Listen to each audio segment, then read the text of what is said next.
Marvel is back, baby! With the announcement of Marvel Tokon Fighting Souls, everyone in the fighting game and comic book spheres of YouTube are posting their predictions for who they think is going to be joining the roster of Marvel's next fighting game venture. Well, I'm going to throw my hat in the ring with not one, but two lists! One being a predictions list of who I think stands a pretty fair chance of making it into the launch roster, and the other being a dream list of who I would want to see in the roster regardless of their situation or standing. The list will be 24 characters since that was the largest starting roster Arc System Works launched with Dragon Ball FighterZ, and will more than likely be roughly this size at launch. I also made a quick little mock-up for a blank predictions list, so if any of you watching want to make your own list, feel free to use the blank one linked below, and even share your predictions with me on my socials, since I'd love to see what you guys come up with.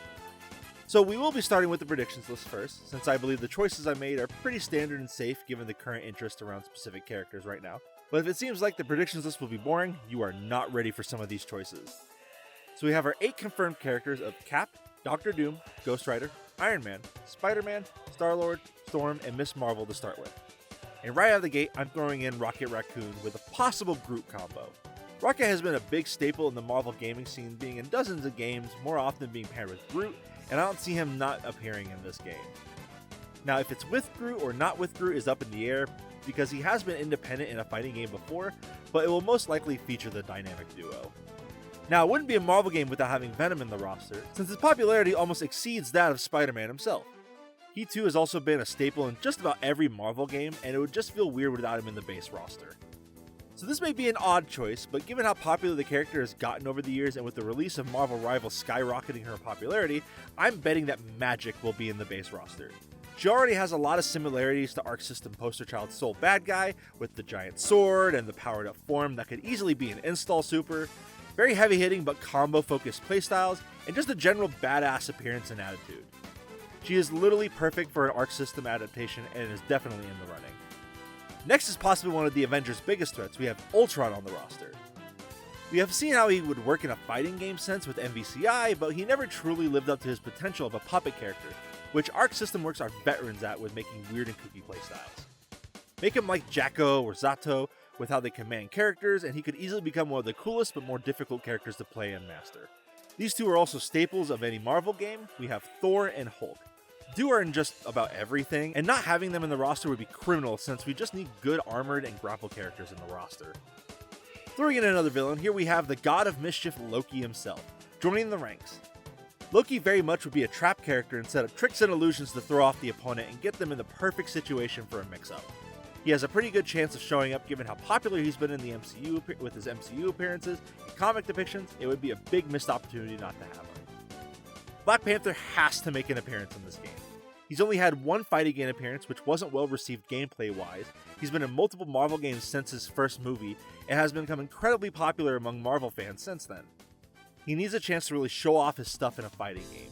And hell, if we want to, we can replace T'Challa with Shuri as Black Panther if we want to stay with the main MCU continuity, and it really wouldn't be a strange change to the status quo overall. Speaking of strange, we have good old Doctor Strange as the game's premier magic character. Again, he's super popular and a household name at this point. I did have to choose between him and Wanda for the sorcerer spot, but I went with Steven since he seemed like the more likely pick. Captain Marvel also seems like a very safe bet here since she too is popular and would be another flying/flight dashing character, and has been in a ton of Marvel projects, sometimes to her detriment, but I won't get into that. So Daredevil is definitely in the game, right? His law office and Foggy's gym are in the background, and you can literally see him poking through the window to check out on the battlefield. This seems like prime setup for his character's introduction in the fighting game scene. A character well familiar with the fighting game scene is Deadpool. He is very much a favorite addition to MVC3, and with the announcement of his own VR game and the positive reception to his third movie, it seems highly likely he will be making it into the base roster. On the subject of upcoming movies, it's very likely we're getting a Fantastic Four character. It seems almost too perfect. First Steps is coming out at the time of this recording, and also having a huge event about them in Marvel Rivals, it seems crazy not to have them. But who to pick? Silver Surfer. And not Norrin Rad either, I'm talking Shala Ball. First Steps is in talk to be a huge hit, and discussion about Silver Surfer has been at an all-time high. So why not get the Herald of Galactus in the fighting game scene? So I noticed that we are already having the makings of a Midnight Suns teams within our midst, and I do not believe it is my bias towards the team that's put these characters in the roster, it is just my general intuition that put the crew together. So, why not add another member who has already been seeing increased popularity with his comic run and live action adaptation? I'm throwing in Moon Knight. He would work as kind of a gadget character and also lay the smackdown with his batons. And no one say I'm coping with this prediction because I will find you and I will get you. Okay, I think I've had enough people on the edge of their seat begging for Wolverine, so yes, I'm predicting he makes it. It would not be a proper Marvel game without the most popular mutant character, and by golly, it would be heretical even thinking about not putting him on the list. Ooh. Sorry, I just got a chill as if people began cursing my name from the future. Anyways, my final prediction is probably going to seem even more heretical, since I'm throwing in Doc Ock, but not Otto. I'm throwing Lady Ock on here. Now, before you get mad, please hear me out.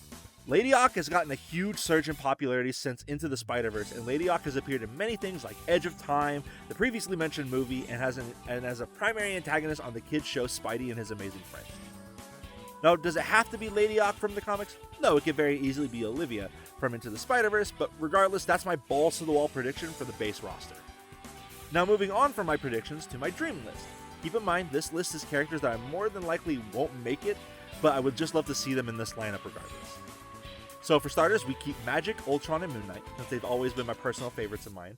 And we're going to start off by throwing Man-Thing in here as the big boy of the roster.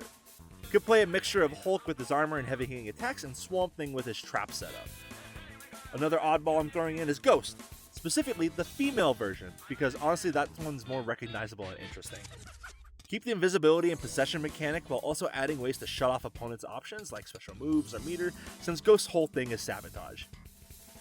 I know for the Fantastic Four rep I put Silver Surfer, but honestly I would much prefer to have Invisible Woman as the rep for the group.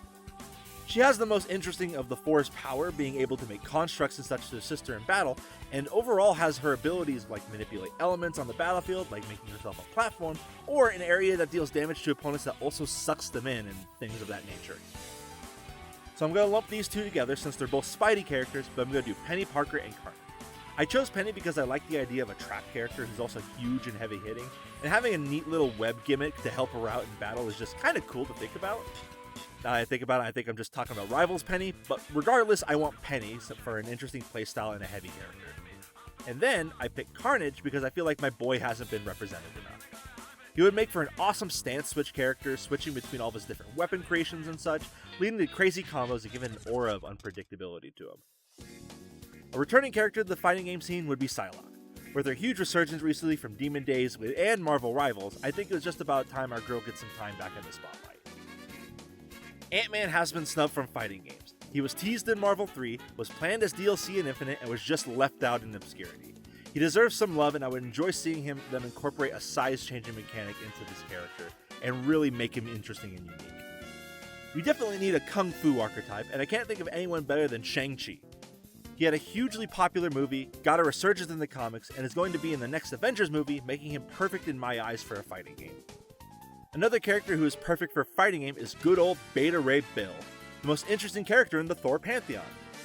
He has gone from using Stormbreaker, which yes was the name of his hammer and not Thor's axe, to the Twilight Sword, which is the same weapon Surtur is said to use to destroy Asgard when the end is nigh. Blade is someone who should have been in a fighting game a long time ago. Everything about him screams fighting game, from his arsenal to his abilities to his overall badass looks. Oh, and would you look at that, I just realized I have completed my Midnight Suns team yet again. Huh, weird. Moving on, I'm going to put Apocalypse from the X-Men on here. He is super cool with his power to manipulate his own atoms to modify himself in any way he wants. He can shrink, grow, make weapons, constructs, you name it, and it would be awesome to see him outside of a boss role in a fighting game. We need a little weirdo on the roster, and while that usually is taken up by Rocket, I think Jeff the Shark has gained enough popularity to warrant a spot on the list. He would use all sorts of water-based attacks to dispatch his opponents while also looking adorable in the process. Now, finally, for my sorcerer of the game, I have to give my unintentional Midnight Suns a bad guy to fight, so I'm throwing Shadowheart on here. He very much is a caster puppet character and is kind of a weirdo, but I really don't care. He's cool and I want more supernatural figures on the roster. And that's my prediction and Dream Tokon list. I know some picks were way out of left field, but why don't you tell me who you'd like to see in the game and why down in the comments? And if you made it this far, why don't you like and subscribe as well? It really helps out the channel and allows me to make even better videos. I appreciate all your support, and I'll see you guys in the next video. Bye-bye!